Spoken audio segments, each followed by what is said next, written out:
vidéo, je m'en vais vous corriger des exercices de génétique pour vous aider à apprêter pour vous aider à vous apprêter pour le bac. Mon nom est Monsieur Jikpo Komlanvi Beni. Je suis enseignant de SVT au lycée. Si c'est votre première fois ici et vous voulez comprendre et réussir la SVT, abonnez-vous et activez la cloche de notification pour recevoir nos prochaines vidéos. Pour me poser d'éventuelles questions, intégrez mon groupe Telegram. Le lien est dans la description en dessous de cette vidéo.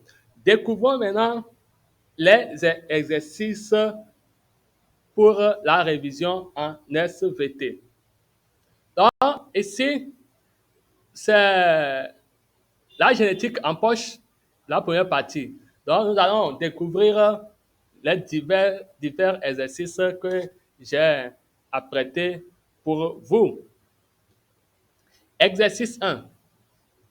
Un homme daltonien A épouse une femme normale B. Ils ont 4 enfants, dont un garçon et une fille normaux et un garçon et une fille daltoniens.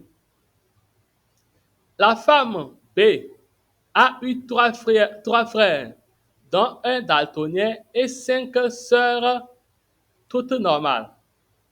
Cependant, 2 des sœurs ayant épousé des hommes non daltoniens ont eu l'une 2 fils daltoniens et 2 filles normales, l'autre fils dont un daltonien.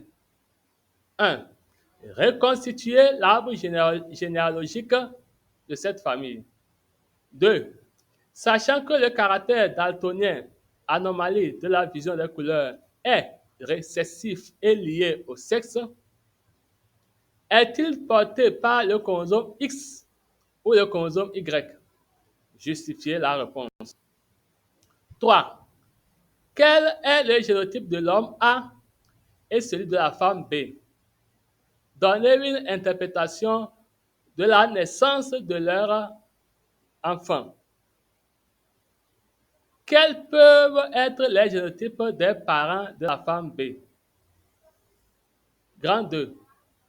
On connaît dans l'espèce humaine une maladie héréditaire également récessive et liée au sexe, l'hémophilie, caractérisée par les troubles de la coagulation du sang. Dans une famille, on peut suivre la transmission des gènes de l'hémophilie et du daltonisme. On obtient l'arbre généalogique proposé au document 8. L'arbre généalogique proposé au document 8.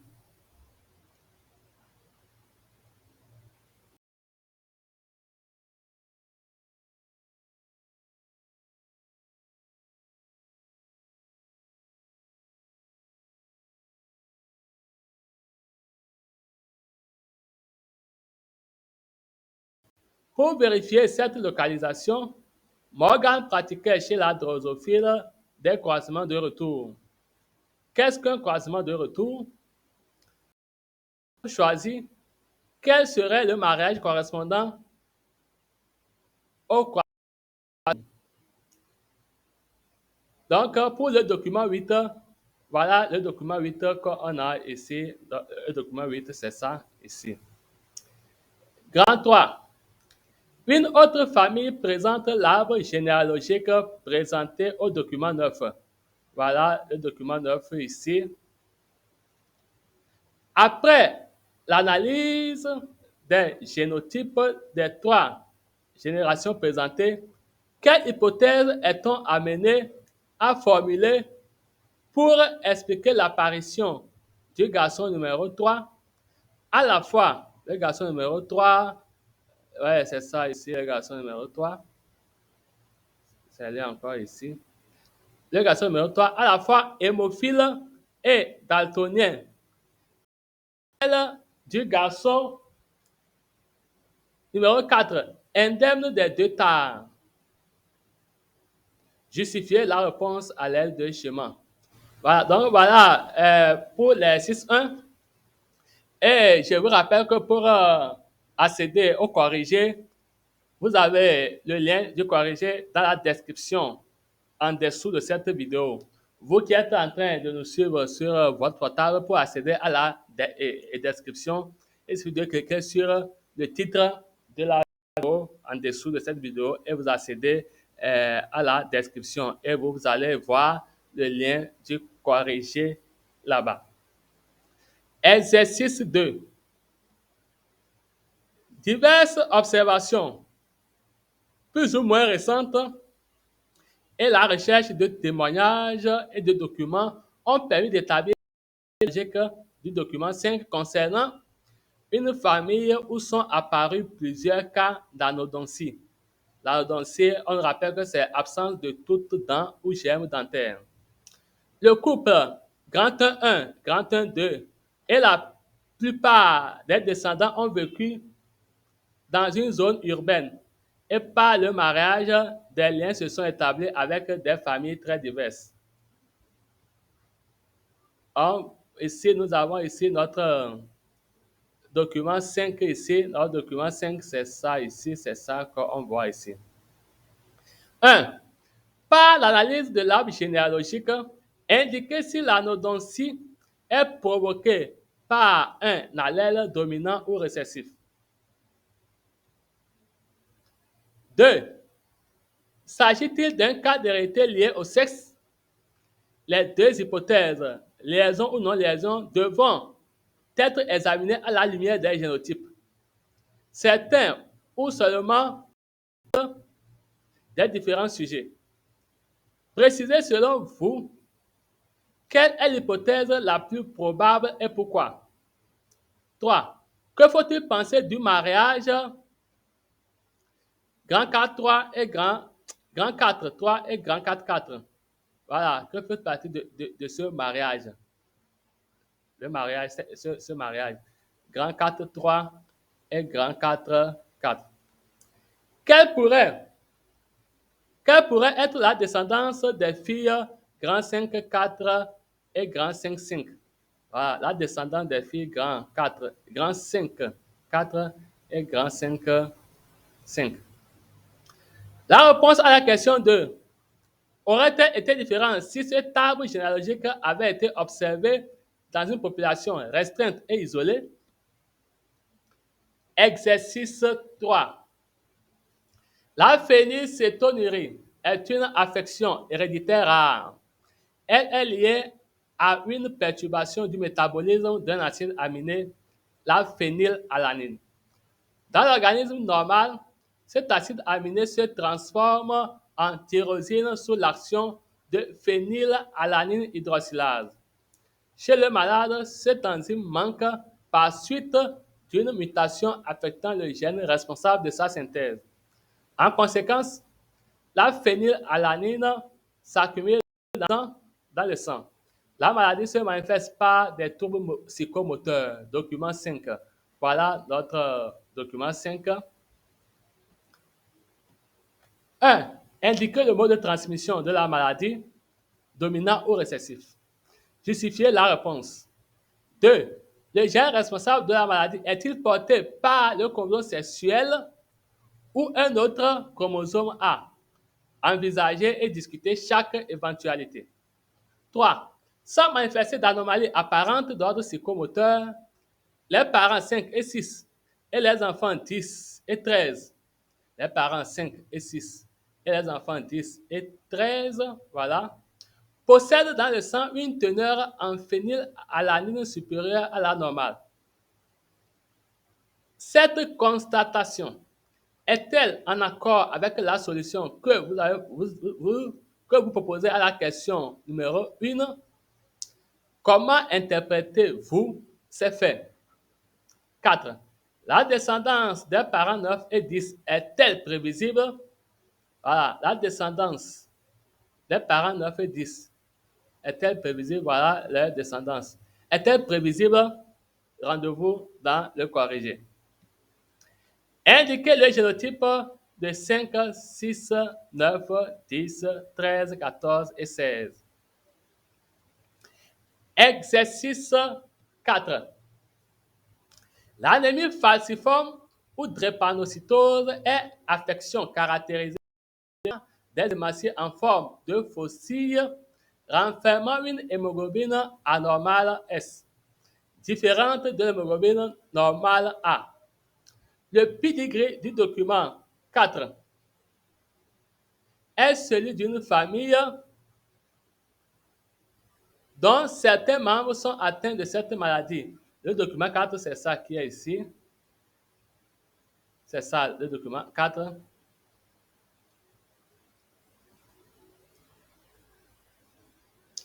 Le document 4 est celui d'une famille dont certains membres sont atteints de cette maladie. 1. Analyser le document et donner les génotypes des individus pour lesquels il n'existe aucune ambiguïté. 2. Une étude plus précise montre que la maladie est liée à une modification de structure de l'hémoglobine dont l'une des chaînes polypeptidiques a été le siège d'une mutation. Le document 5A représente un fragment d'ARN messager contenu dans une hématie normale.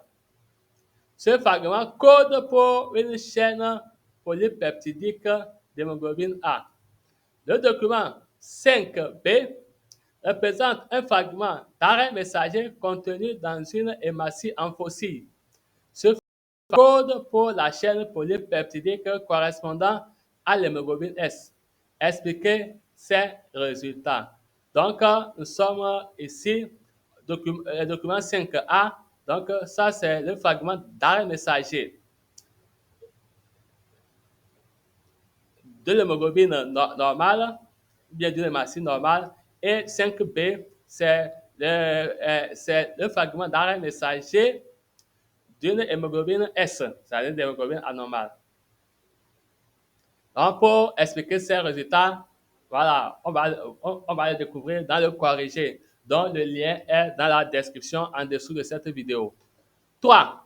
L'électrophorèse est une méthode d'analyse qui utilise les propriétés électriques des différents constituants d'un mélange pour les séparer dans un champ électrique. On a ainsi mis en évidence l'existence de différents types d'hémoglobine dues à des mutations d'un gène. L'hémoglobine drépanocytaire et celle de l'hémoglobinose C, maladie à mode évolutif moins aigu que celui de la drépanocytose et sans modification facile, sont les deux conséquences de mutations que nous étudierons ici. Voici les résultats des électrophorèses de l'hémoglobine des sujets d'une même famille. Document 6. Le document 6, c'est ça. C'est le résultat des électrophorèses, ça. Donc, la mère est grand 2, 5 du document 4. Son mari apparemment sain et leurs enfants sont les cousins de grand 3, 1, 2, 3 et 4. A.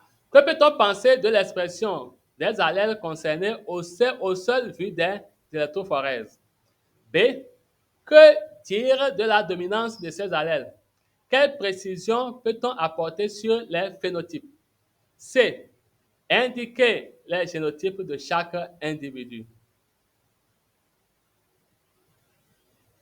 Exercice 5. La mucoviscidose, maladie héréditaire, affecte un enfant sur 2000 et se manifeste par des anomalies dans les échanges cellulaires conduisant au blocage progressif des fonctions respiratoires et digestives. 1. À l'aide d'un raisonnement rigoureux, s'appuyant sur le cas familial illustré dans le document 4, indiquer le mode de transmission de cette maladie. Voilà, ici, nous sommes ici au niveau du document 4. Voilà. Donc, vous aurez le fichier en PDF aussi dans le corrigé auquel vous allez accéder. Donc, on dit à l'aide d'un raisonnement rigoureux s'appuyant sur le cas familial illustré dans le document 4, indiquer le mode de transmission de cette maladie. 2. Donner les génotypes certains ou probables des parents grand 2-1 et grand 2-2 et de leurs enfants. Grand 2. La mucoviscidose est associée à une anomalie de structure d'un seul gène, localisée sur la paire 7 des chromosomes humains. Une technique de fractionnement des chromosomes permet d'obtenir des fragments d'ADN qui peuvent être séparés par migration sur gel et identifiés par marquage. Le document 5 visualise la migration de fragments d'ADN nommés A1 et A2 issus des chromosomes 7 de divers membres de la famille présentés dans le document 4. Voilà, ici on a le document 5. 1. Associez les fragments A1 et A2 aux gènes étudiés en vous référant au phénotype des membres de la famille du document 4. 2. Établissez les génotypes des individus testés figurant dans le document 5 et comparez-les à ceux obtenus précédemment. 3. Par rapport à l'analyse d'un arbre généalogique, quel avantage présente cette technique de marquage génétique pour la connaissance du génotype d'un individu? 4. Calculer la probabilité pour qu'on ait des homozygotes sains. 5. Expliquer pourquoi le diagnostic précoce de la maladie peut se faire d'une cellule nucléée embryonnaire quelconque. Voilà le document 4 et 5 de l'exercice 5. Donc, on passe à l'exercice 6. On va découvrir l'exercice 6. Le glucose-6-phosphate déshydrogénase G6PD est une protéine enzymatique intervenant lors de la respiration cellulaire. Elle résulte dans l'espèce humaine du fonctionnement d'un gène porté par le chromosome X. Le locus du gène de la G6PD est occupé par les allèles A et B qui contrôlent respectivement la synthèse de deux variants A et B de la G6PD. L'analyse par électrophorèse. L'électrophorèse, c'est le déplacement des protéines sur support solide ou en milieu liquide dans un champ électrique, permet d'obtenir un zymogramme. Celui-ci montre que le variant G6PDA migre plus rapidement que le variant G6PDB. Toutefois, A et B présentent la même efficacité enzymatique. Voici les différents zymogrammes des différents membres d'une même famille. Et de Sylvie. Jean et Sylvie présentent des anomalies génétiques rares, mais importantes dans leur karyotype. Juliette et Pierre ont un karyotype normal. Donc voilà ici le document 3 qui présente les zymogrammes. 1. Le zymogramme de la mère est-il 1 ou 2? Ici, on a les parents. On a les zymogrammes des parents. Maintenant, le 1 et le 2 là, est-ce que c'est pour la mère? Voilà. On va découvrir ça dans le corrigé. 2. Écris le génotype de la mère et celui du père. 3. Quel est le génotype de Jean? Son karyotype. 4. Sylvie appartient à une autre famille. Voilà. Sylvie appartient à une autre famille. Ses parents ont le même zymogramme que 1 et 2. Quel est le génotype de Sylvie? Son karyotype. Exercice 7. On se demande si un échange a pu avoir lieu dans une maternité entre deux nouveau-nés. En effet, le père P1 de groupe AB+, et de mère F1 de groupe O+, prétendent que l'enfant E1 de groupe AB+, ne peut être le leur. compte tenu de vos connaissances sur les groupes sanguins? 1. Pensez-vous qu'ils ont raison? Justifié. 2. La mère M1 pourrait-elle avoir un enfant AB+ avec un autre père? 3. L'enfant E2, né en même temps que E1, est de groupe sanguin A-. Pourrait-il être l'enfant de P1 et M1? Justifié. 4. Les parents P2 et M2 auxquels on a attribué l'enfant E2 sont respectivement AB- et A+. Peuvent-ils en fait être les parents de l'enfant E1? Justifié. Exercice 8. Le document 10 présente les résultats de recherche de grossesse de 4 individus. Voilà le document 10. D'abord, si vous avez aimé l'exercice de révision qu'on est en train de vous présenter, mettez un like sous la vidéo pour une large diffusion de cette vidéo auprès d'autres candidats au bac. Donc, on a le document 10 ici. On nous dit que le document 10 présente les résultats de recherche de grossesse de 4 individus. 1. À partir d'un raisonnement judicieux, trouvez le groupe sanguin de chacun de ces 4 individus. 2. Rose et Jeanne accouchent chacune d'un garçon dans la même maternité. Par mégarde, les 2 enfants ont été échangés.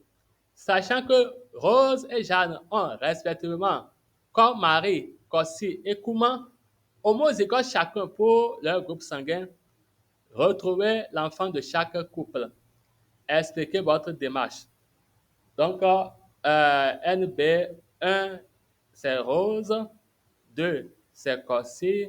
3, Kouman. 4, Jeanne. Donc, voici les exercices de révision en génétique que j'ai proposé dans cette première partie de révision pour vous aider à préparer le bac. Donc, pour accéder au corrigé, vous avez le lien dans la description en dessous de cette vidéo. Il suffit de cliquer sur ce lien et vous allez tomber, bien vous allez accéder au corrigé. Si jusque-là, toi, tu n'es pas encore abonné à notre chaîne, nous vous demandons humblement de vous abonner et d'activer la cloche de notification pour recevoir nos prochaines vidéos. Quant à moi, je vous donne rendez-vous de l'autre côté pour le corriger. Et je vous dis à très très bientôt sur notre chaîne Réussir la SVT au lycée. Bye bye.